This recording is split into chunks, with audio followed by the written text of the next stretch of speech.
रणदीप, मैं राहुल जैन नमोकार चैनल से। मेरा आपसे सवाल है कि इसमें आपके ट्रेलर में लास्ट एक लाइन है कि कांग्रेस के किसी भी सदस्य को काला पानी की सजा नहीं हुई जी। और आज के समय में हम देख रहे हैं, चाहे वो इससे पहले अटल जी की मूवी हो, बहुत सच्चाई से फिल्म को बनाया जा रहा है। तो इसमें वर्तमान सरकार का आप कितना सहयोग मानते हैं? देखिए, ये फिल्म तो मैंने लिखी है, डायरेक्ट की है, एक्टिंग की है, प्रोड्यूस भी की है। तो ये तो मैंने अपनी सावरकर जी की श्रद्धा के लिए की है।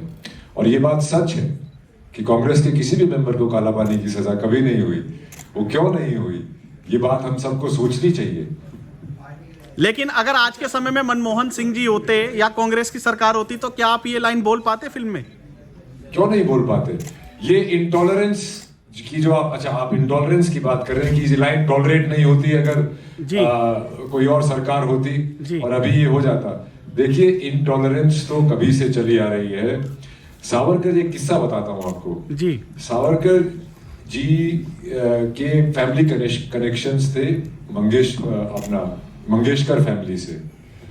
लता जी ने उनके बहुत गाने भी गाए थे, आशा जी ने भी गाए थे। और तो लता जी और उनके सावरकर, लता जी के पिताजी और उनका बहुत याराना था, उनके लिए नाटक लिखते थे। तो उनके बेटे हृदय नाथ Mangeshkar ji all India radio में काम करते थे।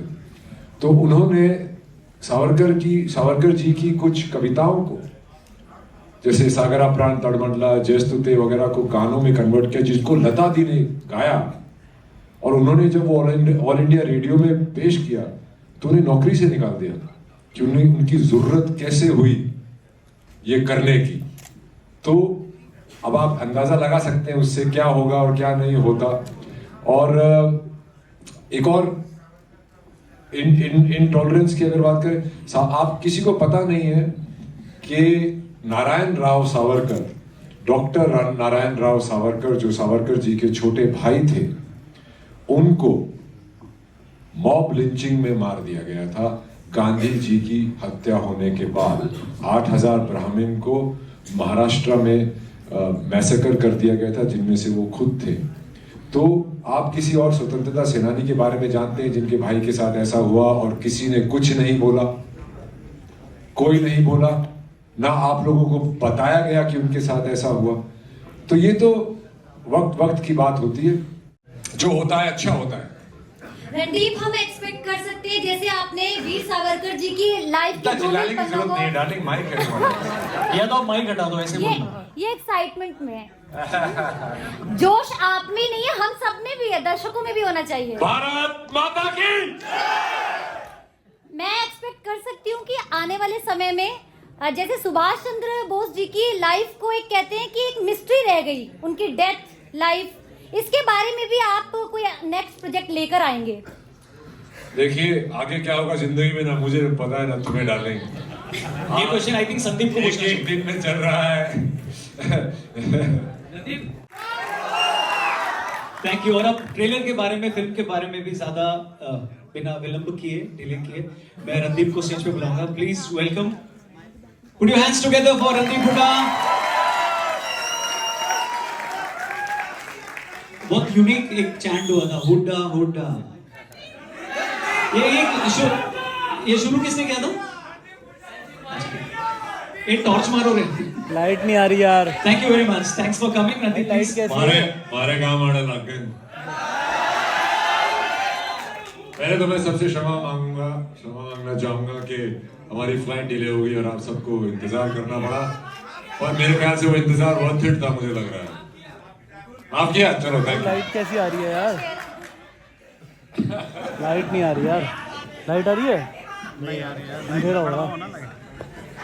Sir sir sir please Randeep, बातचीत शुरू करते हैं।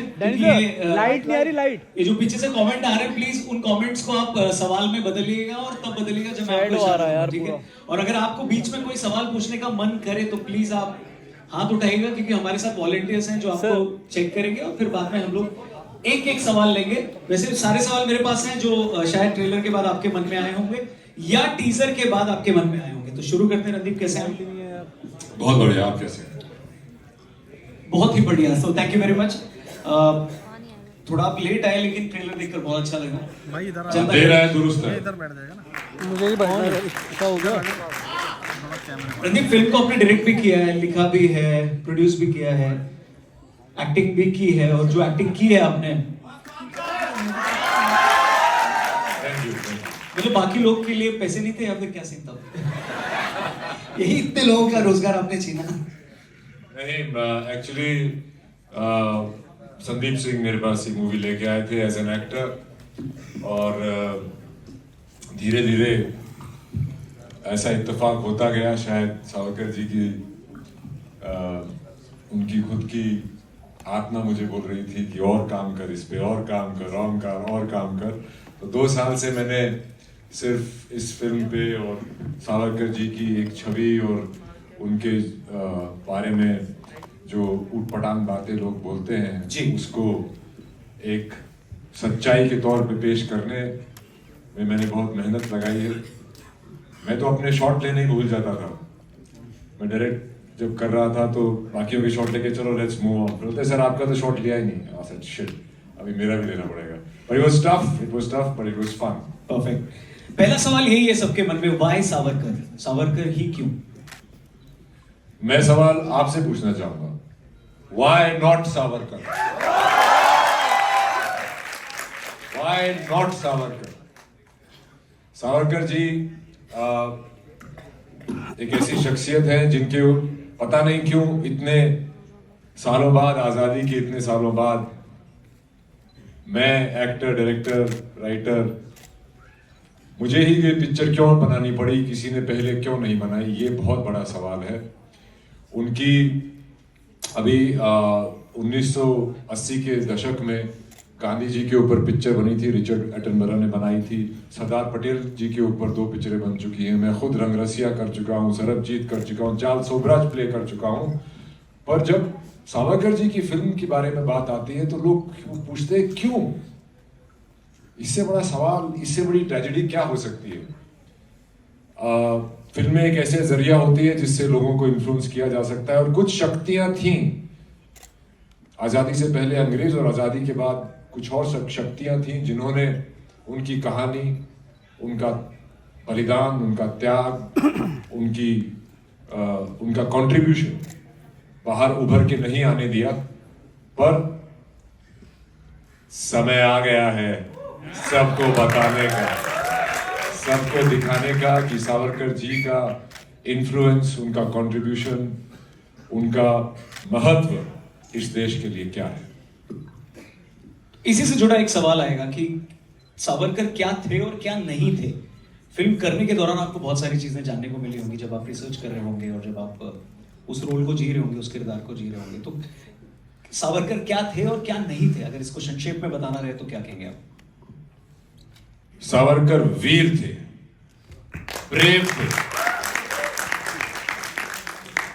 सावरकर जी कावर्ड नहीं थे, कायर नहीं थे।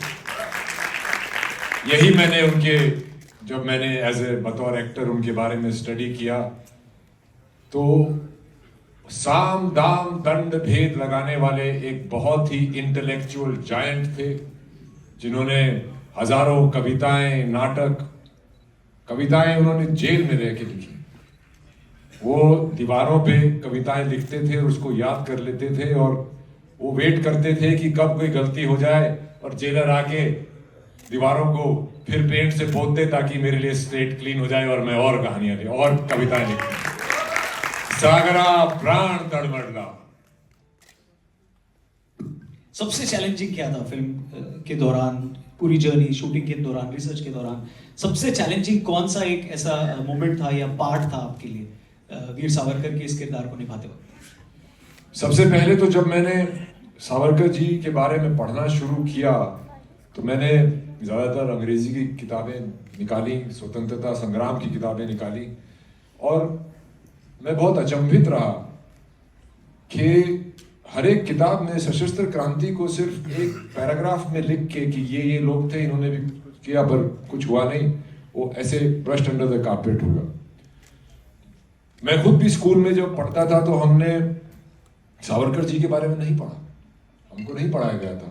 हमें काला पानी के बारे में नहीं पढ़ाया गया था, हमें बहुत सारी चीजें थी जो नहीं पढ़ाई गई थी, और हमें यही बताया गया था कि कुछ 2-3 लोगों ने ही आज़ादी ले ली, बाकी तो सब पता नहीं क्या। तो ये बहुत मुश्किल था। फिर उनके बारे में जब मैं पढ़ने लगा तो मुझे बहुत गुस्सा आया कि ये उनके बारे में हमको क्यों नहीं पढ़ाया गया, क्यों नहीं बताया गया। और मैं अचंभित रह गया कि इतना कुछ उन्होंने किया और इतनी मूवमेंट्स चली थी कि हमें सिर्फ एक ही डोर से बांध दिया कि भारत को आजादी अहिंसा से ही मिली है। अरे भाई, अहिंसा से कुछ नहीं मिलता है।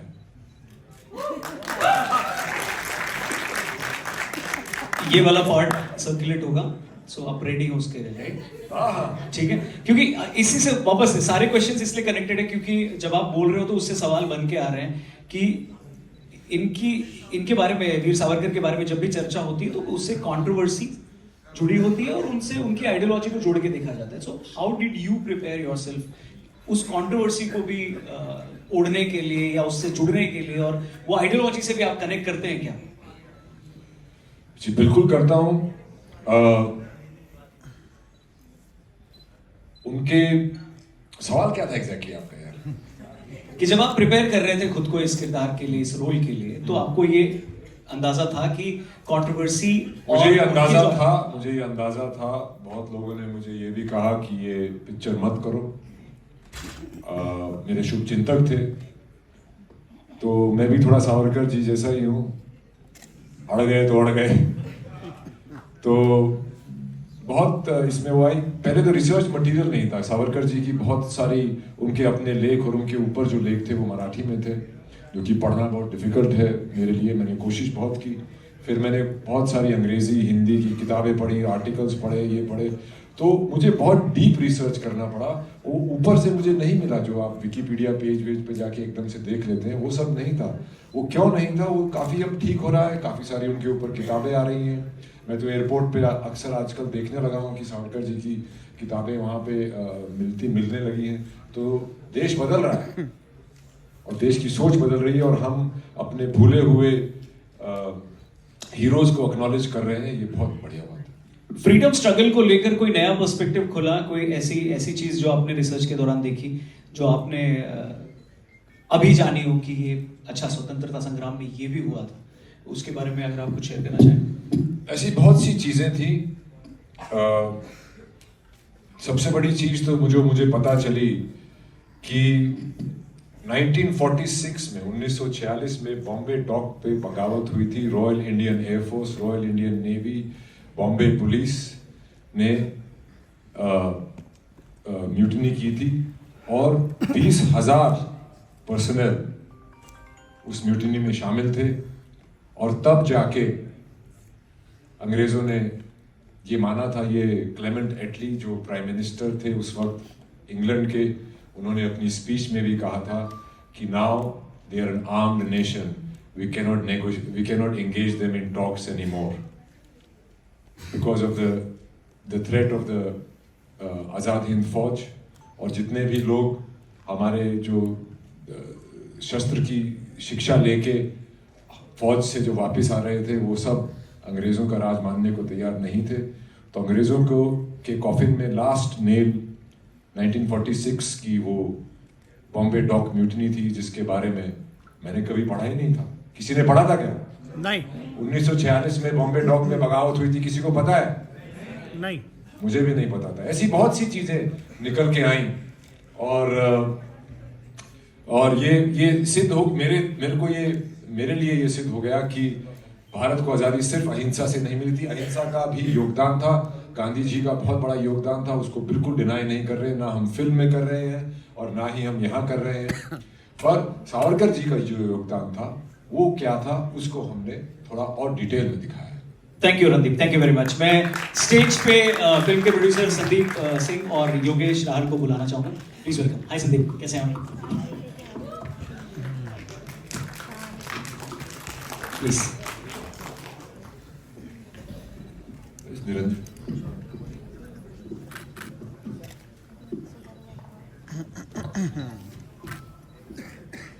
Sandeep and Yogesh, welcome. Thank you very much. और आप लोग साथ में एक ही फ्लाइट में आए हैं? नहीं अलग नहीं, क्योंकि ये जानना बहुत जरूरी है। अगर हम पहले आगे होते तो हम पहले बात कर लेते इसलिए। नहीं सब एक ही फ्लाइट में थे। संदीप के वगैरह वो नहीं बात की वैल्यू कम होती। Thank you, welcome. और एक बार फिल्म प्रोड्यूस करने के पीछे क्या थॉट था? संदीप अगर आप आंसर करना चाहें, क्या मेन कारण था, पहला जरिया क्या था? क्योंकि जो किरदार निभाता है उसके लिए एक अलग एंगल होता है, लेकिन जो प्रोड्यूस करता है, क्या वो उसकी क्या सोच थी फिल्म को प्रोड्यूस करने के पीछे? नहीं, जब मैंने सोचा कि फिल्में बनानी है तभी मैंने सोच लिया था, इसलिए मेरी कंपनी का नाम लेजेंड स्टूडियो है और वो यही फिल्में बनाएगी और बनाती रही है जो लेजेंडरी फिगर्स हैं।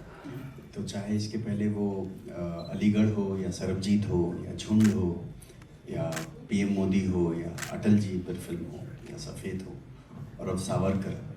और सावरकर 2018 से मैं सोच रहा था, पर जिससे भी मैं पूछता था कि मुझे ये फिल्म बनानी है तो वो लोग बोलते थे बेटा मरोगे तुम कोई साथ नहीं देगा। और ये बात सच थी कि 2018 से लेके 2021 तक ना मुझे फाइनेंसर मिलते थे, ना स्टूडियो, लिखने के लिए भी लोग तैयार नहीं होते थे ये फिल्म, क्योंकि लोगों के अंदर एक भय था और वो परसेप्शन क्रिएट कर दिया गया है माइंड में सावरकर जी के बारे में, जो कि बिल्कुल गलत था और गलत रहेगा। और अब शायद इस फिल्म के ज़रिए काफ़ी कुछ क्लियर हो जाएगा।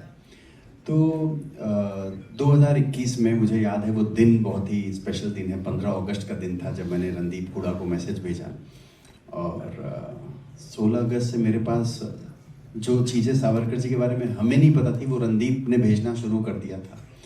और उसी ज़रिए फिर रणदीप ने लिखना भी शुरू किया फिल्म को, उसके बाद डायरेक्शन भी किया, उसके बाद सब कुछ किया। मतलब रणदीप यहाँ पे ऐसे बैठे हैं, नॉर्मल लग रहे हैं, लेकिन रणदीप दिन भर अब एक ब्लैक स्टूडियो में बैठे थे, कभी DI में, कभी साउंड में, कभी बैकग्राउंड में, कभी डबिंग में। बट एक बात मैं आज कहना चाहूँगा कि बॉलीवुड का कोई भी एक्टर ये रोल कभी नहीं करता, हिम्मत ही नहीं होती। तो ये फिल्म बनने का सबसे बड़ा कारण ही रणदीप हुडा है, क्योंकि रणदीप हुडा ने जब हाँ कहा तब हमें पहला पैसा मिलना शुरू हुआ और ये फिल्म बनी। So thank you Randeep, God bless. Thank you for bringing it. Thank you Sandeep, thank you Randeep. Okay, आपसे मैं पूछना चाहूंगा योगेश कि आपके हिसाब से ये फिल्म क्या इम्पैक्ट या क्या मैसेज देगी सोसाइटी को? एक तो ये है कि बहुत सारी चीजें क्लियर होंगी वीर सावरकर के बारे में, उसके अलावा भी कई सारी चीजें होंगी। कोई एक पॉइंट अगर आप शेयर करना चाहें। ये यूथ को इंस्पिरेशन करने का काम करेगी। सबसे बड़ी बात ये है, जब हम छोटे थे हमने देखा था कि दीवारों पे भगत सिंह, चंद्रशेखर आज़ाद, बहुत बड़े क्रांतिकारियों के फोटो होते थे। बट आज के टाइम में वो चीज़ें कम हो गई हैं और आज के टाइम में जब ये इस सावरकर जी की मूवी आएगी तो लोग थिएटर में जाएंगे। उनमें लास्ट मूवी जो मैंने देखी थी लेजेंड ऑफ भगत सिंह थी या मणिकर्णिका थी फ्रीडम फाइटर पे, उसके बाद कोई मूवी नहीं आएगी।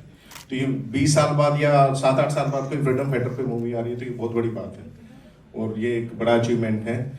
और मेरा एक पर्सनल कनेक्शन है इस मूवी के साथ। मेरे दादाजी great grandfather was a freedom fighter, तो उन्होंने काफ़ी बार वो जेल में गए हैं ड्यूरिंग द स्ट्रगल, इस फ्रीडम स्ट्रगल के टाइम पे। जब रणदीप भाई ने मेरे को कहा कि भाई हम ऐसे ऐसे कर रहे हैं तो उन्होंने पूछा कि भाई स्टोरी सुनोगे? मैंने कहा नहीं। बोला क्यों? मैंने कहा अगर मैं सुनूंगा तो भी आप चेंज नहीं करोगे तो उन्होंने बोला कि ब्लाइंड खेलोगे? मैंने कहा हाँ जी ब्लाइंड खेलेंगे।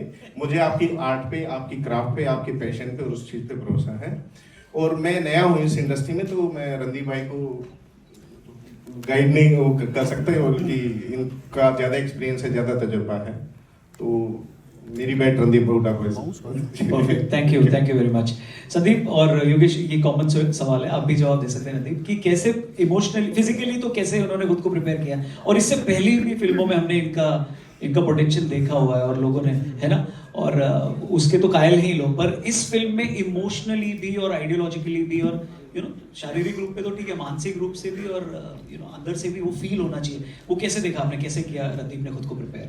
मैंने देखा नहीं, आई थिंक जो रणदीप की बहन जो है मौजूद है अंजलि जी, हम सब ने महसूस किया है, क्योंकि रणदीप ने खाना बंद कर दिया था तो उसके बाद सब लोग रणदीप से डरने लगे क्योंकि खाना पीना बंद था और जो भी सवाल या कुछ भी होता था तो रणदीप हैड बिकम एक्चुअली अभी भी वो सावरकर जैसे ही हैं।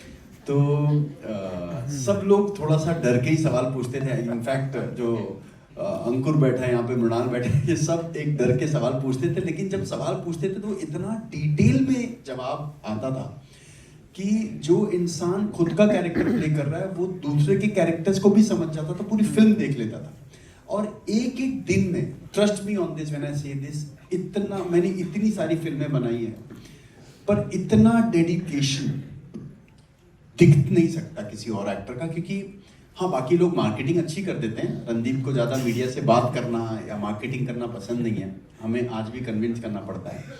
पर ये फिल्म के लिए मुझे पता नहीं, मतलब वो बहुत लंबी चौड़ी बात है, पर आई थिंक उनके परिवार वाले भी they have gone through a lot because of his health and मुझे लगता कोई और ये कर सकता था और वो रणदीप ही एक्सप्लेन करे तो बेहतर है कि रणदीप डाइट क्या थे? वो लोग कुछ भी नहीं खाते खाते थे, क्या खाते थे? नहीं, मेरी सिस्टर अंजलि हुड्डा जो कि इसमें मैडम कामा प्ले कर रही है, उसका एक्टिंग डेब्यू है। तो मैं पहले भी जब मैंने 2 लफ्ज़ों के लिए बहुत ज़्यादा मसल पुट ऑन किया था या सरबजीत के लिए वेट लॉस किया था, तो she is a internal medicine doctor and so she looks after my health a lot. और इसमें मैं बीच में मेरी टांग भी टूट गई थी, तो बीच में वेट गेन दोबारा हो गया था, तो उसको दोबारा लूज़ करना और विद इन डेज उसमें डिफरेंस लाना, वो बहुत अंजलि ने मुझे बहुत हेल्प किया। बट वो एक हिस्सा होता है फिजिकल जो कि आप एक रूटीन में बंद के आप करने लग जाते हैं।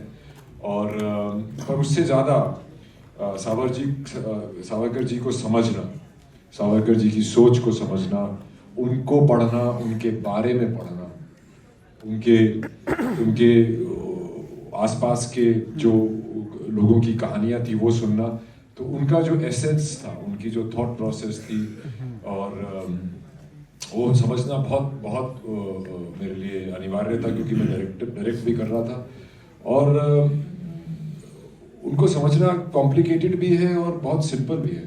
तो इट वाज थिंग बिकॉज जैसे अगर उनकी हिंदुत्व की बात की जाए तो उन्होंने एक डेफिनेशन दी थी कि हमारी हिंदुस्तान की एक पॉलिटिकल आइडियोलॉजी होनी चाहिए स्वतंत्रता के अगेंस्ट उस वक्त, जिसका नाम उन्होंने दिया था हिंदुत्व, जिसमें उन्होंने बोला था कि किसी को हिंदुत्व शुरू में इतना समझ में नहीं आया तो उन्हें समझाना पड़ा कि हिंदू कौन है।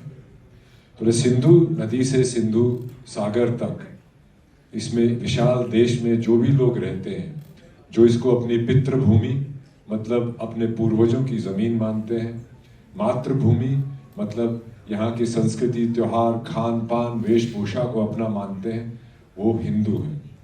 जो हिंद से प्यार करे वो हिंदू है। तो इसके उस वक्त उन्होंने, क्योंकि उस वक्त एक पैन इस्लामिक इन्वेजन का एक जिसमें तो सोचते थे कि अगर जिहाद के नाम पे हमला हुआ तो ज़्यादातर अंग्रेज़ी फ़ौज में नॉर्थ वेस्ट फ्रंटियर प्रोविंस में मुस्लिम सोल्जर्स थे, तो उनको ये डाउट हुआ था कि ये देश के लिए लड़ेंगे या धर्म के लिए। तो उन्होंने इसीलिए लास्ट में एक क्लॉज डाला था कि ये उसकी पुण्य भूमि भी होगी। जो इस देश को सब चीज़ों से ऊपर मानता है, धर्म से ऊपर मानता है और इस देश के लिए उसको प्रेम है, वो हिंदू है, चाहे वो किसी भी धर्म, किसी भी जात, किसी भी समाज का हो। Thank you. सो बेसिकली अगर मैं फिजिकल ट्रांसफॉर्मेशन की बात करूं तो वो क्रैक कर लिया आपने, तो अब आप वैसे रोगली ढूंढते हो जहाँ पे, क्योंकि भाई पता है अपने को, तो पता है कैसे करना है। नहीं, जब मैं रोल एक्सेप्ट करता हूँ तब मुझे नहीं पता होता। जब मैं तस्वीरें वगैरह देखता हूँ और क्या क्या गुजरा, तब मुझे रियलाइज होता है कि क्या करना है। क्योंकि प्रोड्यूसर सब क्लियर है कि ऐसी बॉडी तो ही बना लेगा भाई, ये आदमी नहीं खा पी रहा है। नहीं, मेरे को अभी मना किया है और मत करना भाई। Okay guys, floor is open. अगर आपके कोई सवाल है तो प्लीज आप एक एक करके पूछिएगा। Yes sir. रणदीप, मैं राहुल जैन नमोकार चैनल से। मेरा आपसे सवाल है कि इसमें आपके ट्रेलर में लास्ट एक लाइन है कि कांग्रेस के किसी भी सदस्य को काला पानी की सजा नहीं हुई जी। और आज के समय में हम देख रहे हैं, चाहे वो इससे पहले अटल जी की मूवी हो, बहुत सच्चाई से फिल्म को बनाया जा रहा है, तो इसमें वर्तमान सरकार का आप कितना सहयोग मानते हैं? देखिए, ये फिल्म तो मैंने लिखी है, डायरेक्ट की है, एक्टिंग की है, प्रोड्यूस भी की है। तो ये तो मैंने अपनी सावरकर जी की श्रद्धा के लिए की है। और ये बात सच है कि कांग्रेस के किसी भी मेंबर को काला पानी की सजा कभी नहीं हुई। वो क्यों नहीं हुई, ये बात हम सबको सोचनी चाहिए। लेकिन अगर आज के समय में मनमोहन सिंह जी होते या कांग्रेस की सरकार होती तो क्या आप ये लाइन बोल पाते फिल्म में? क्यों नहीं बोल पाते? ये इंटॉलरेंस की जो आप इंटॉलरेंस की बात कर रहे हैं कि ये लाइन टॉलरेट नहीं होती अगर कोई और सरकार होती और अभी ये हो जाता। देखिए, इनटॉलरेंस तो कभी से चली आ रही है। सावरकर, एक किस्सा बताता हूँ आपको जी। सावरकर जी के फैमिली कनेक्शंस थे मंगेशकर फैमिली से। लता जी ने उनके बहुत गाने भी गाए थे, आशा जी ने भी गाए थे। और तो लता जी और उनके सावरकर, लता जी के पिताजी और उनका बहुत याराना था, उनके लिए नाटक लिखते थे। तो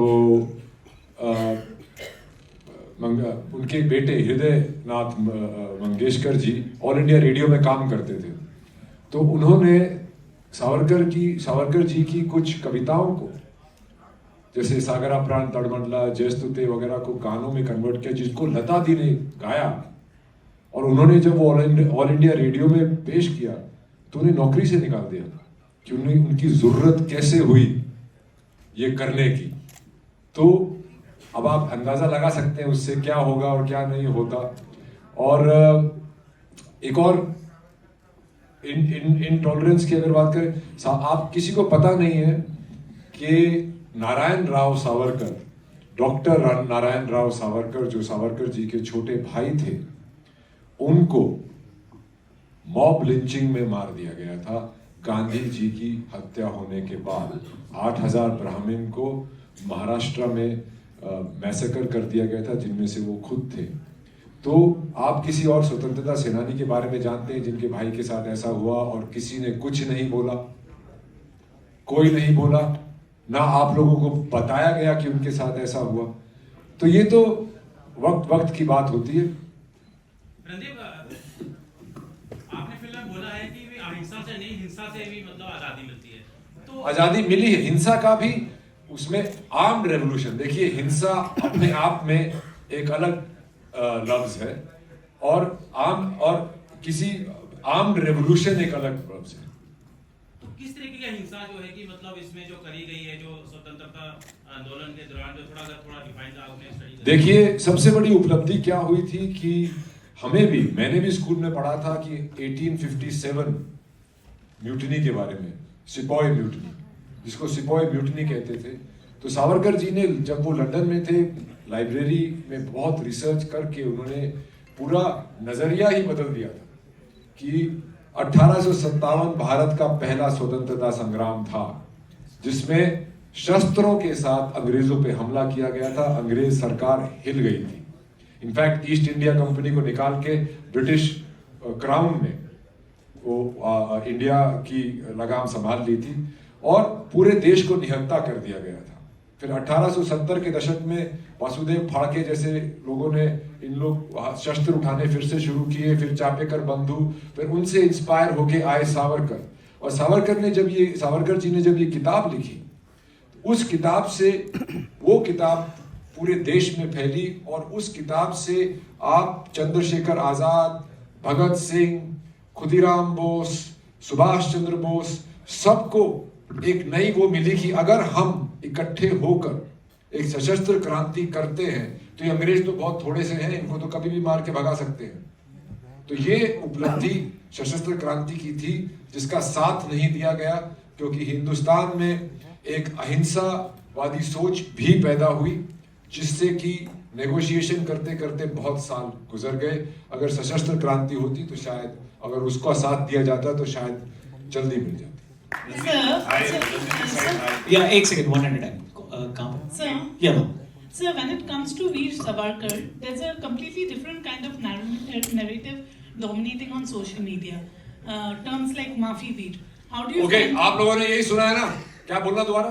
Maafi Veer. How do you plan to fight this narrative? पहली बात तो I'll fight this narrative right now. Savarkar माफी वीर नहीं थे।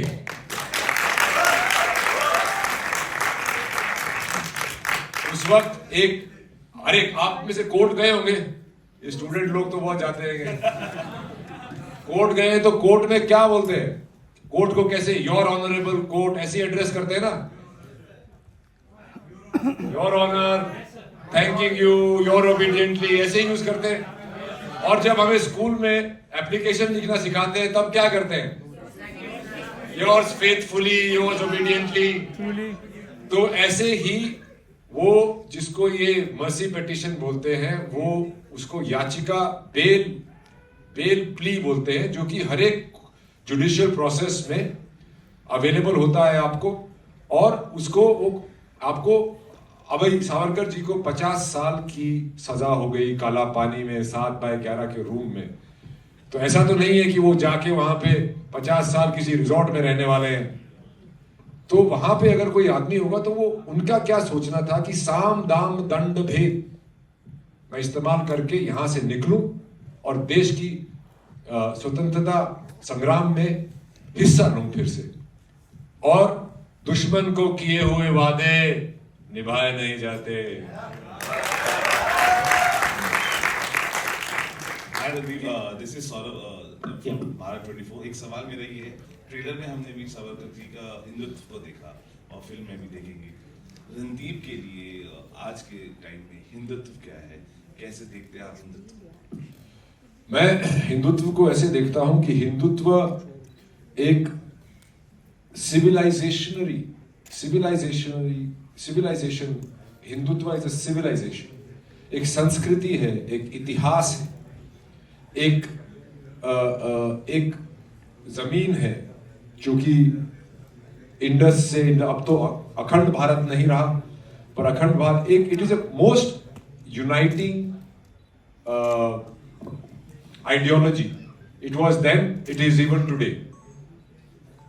सावरकर जी भी यही कहते थे, हिंदुत्व पैदा इसलिए हुआ था क्योंकि खिलाफत मूवमेंट में जो कि कैलिफेट मूवमेंट थी, तो गांधी जी ने मुस्लिम लोगों को मिलाने के लिए, अपने कांग्रेस में मिलाने के लिए उन्होंने खिलाफत का साथ दिया था।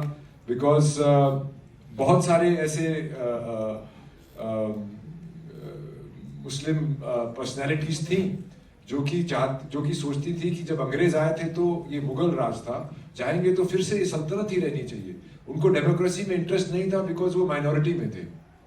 तो उनको जब स्पेशल इलेक्टोरेट दी गई, ज्यादा उनको सीट्स दी गई, तब उसके रिटेलिएशन में सावरकर जी ने ये हिंदुत्व लिखा था। और उनका यही कहना था कि इस देश में चाहे आप किसी भी धर्म जात जाति के हो, आप सबके सेम राइट्स होने चाहिए, किसी को स्पेशल राइट्स नहीं मिलने चाहिए। और आज भी हिंदुत्व वही है। Randeep Simi Dhawan. Ma'am, just a second, one question from this side. Yes.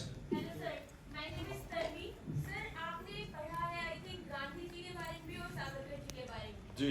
तो उन दोनों के राष्ट्रवाद में ऐसा क्या डिफरेंस था जो उन्हें अलग रास्ते पर लेके जाता था और गांधी जी को अलग रास्ते पर लेके जाता था?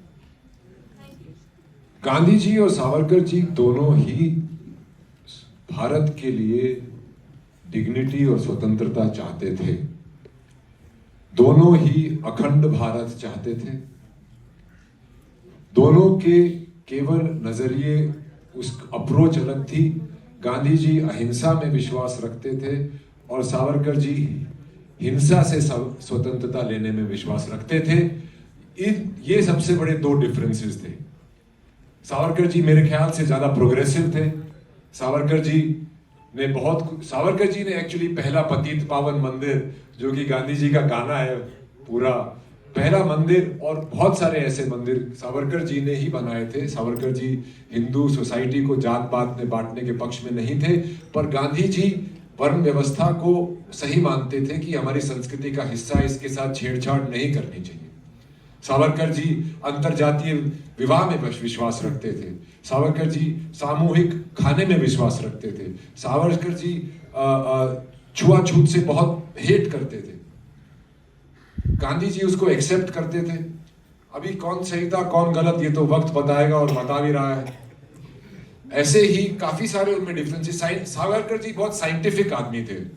ये जो आप पिक्चरों में देखते हो, ये निर्देशक, निर्माता, ये सब सावरकर जी ने दिए थे, ये सब सावरकर जी की देन है फिल्मों में। गांधी जी फिल्मों को हेट करते थे, सावरकर जी को लगा अगर ये मीडियम मेरे पास उस वक्त होता तो मैं क्रांति की आग लगा देता, हेलो रणदीप। क्योंकि हम आज लगा रहे हैं सावरकर जी की ही फिल्म। मगर रणदीप, पहले तो आप सबको बहुत बहुत बधाई, शुभकामनाएं। Thank you. जबरदस्त ट्रेलर है। एक सवाल जरूर उठेगा कि ये फिल्म इसी साल में क्यों, 2024 में क्यों? जैसे आपने पहले कहा सावरकर क्यों नहीं, मगर ये सवाल उठेगा कि 2024 में क्यों, वो भी लोकसभा से जस्ट ओके। तो to the people who are saying it's propaganda film, I want to say it's anti-propaganda film, क्योंकि जो प्रोपेगेंडा कुछ पक्षों ने चला रखा है इतने सालों से सावरकर जी के अगेंस्ट, उस प्रोपेगेंडा को हम इस पिक्चर से तोड़ेंगे। जोश आप में नहीं है, हम सब में भी है, दर्शकों में भी होना चाहिए। भारत माता की। मैं एक्सपेक्ट कर सकती हूँ कि आने वाले समय में जैसे सुभाष चंद्र बोस जी की लाइफ को एक कहते हैं कि एक मिस्ट्री रह गई, उनकी डेथ लाइफ, इसके बारे में भी आप कोई नेक्स्ट प्रोजेक्ट लेकर आएंगे? देखिए आगे क्या होगा जिंदगी में, ना मुझे पता है ना तुम्हें डालेंगे। ये क्वेश्चन आई थिंक संदीप को पूछना एक दिन में चल रहा है। लेजेंड स्टूडियोज को पूछना चाहिए। 24 साल आपने बोला कि जवाब देने का वक्त है, लोकसभा के चुनाव भी हैं, तो क्या आप चुनाव लड़ने के लिए कुछ सोच रहे हैं या कुछ ऐसा मन? बढ़िया सवाल, इसे ध्यान से रिकॉर्ड करिए प्लीज। ऐसा कुछ नहीं है भाई। हाँ, पिक्चर और पिक्चर के बारे में सवाल पूछिए। Randeep, over here, Simi Dhawan. Hi, Simi. Yeah. You got physical transformation, I'm sure mental, emotional transformation as well to get into the skin of the character.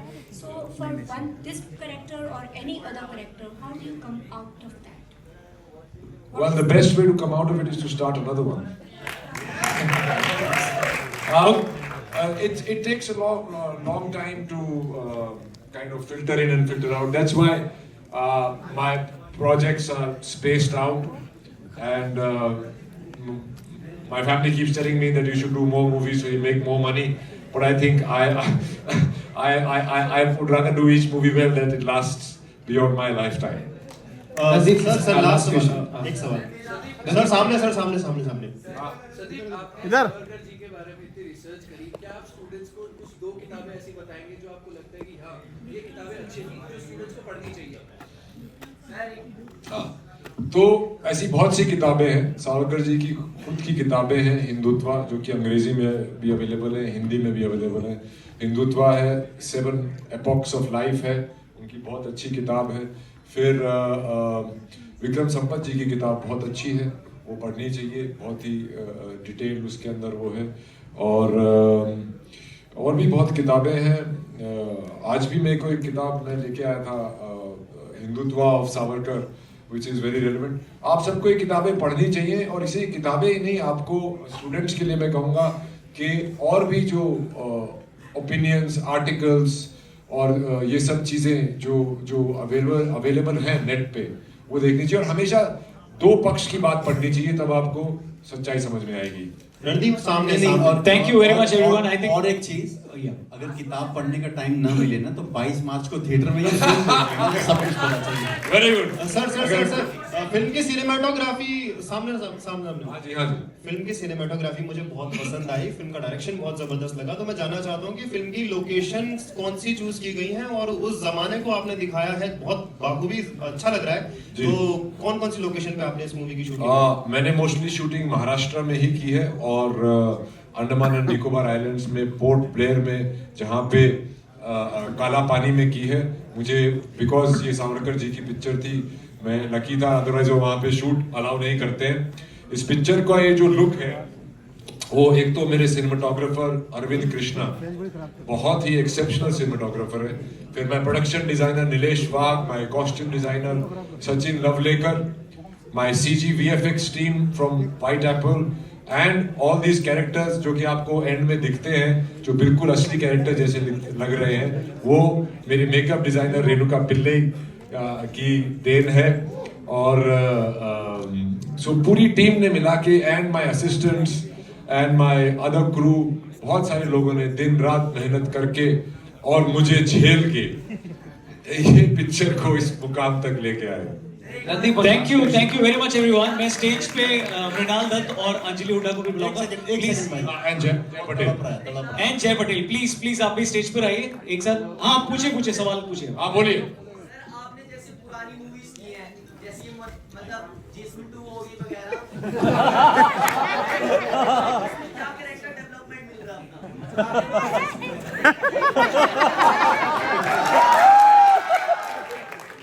जिस्म तो एक ही है, कई बार मरोड़ तोड़ लिया, पता नहीं कितने दिन चलेगा भाई, पर शायद मैं वो वाली पिक्चर ना करूं। गुड, चल तेरे लिए एक से। Okay, I would like to introduce Jay Patel. He's playing Shyamji Verma. My sister Anjali Huda is playing Madam Kama. Mrinal Dutt is playing Madan Lal Dhingra, and that's my associate director Ankur Bhan. This is the team that's made the movie. Thank you very much.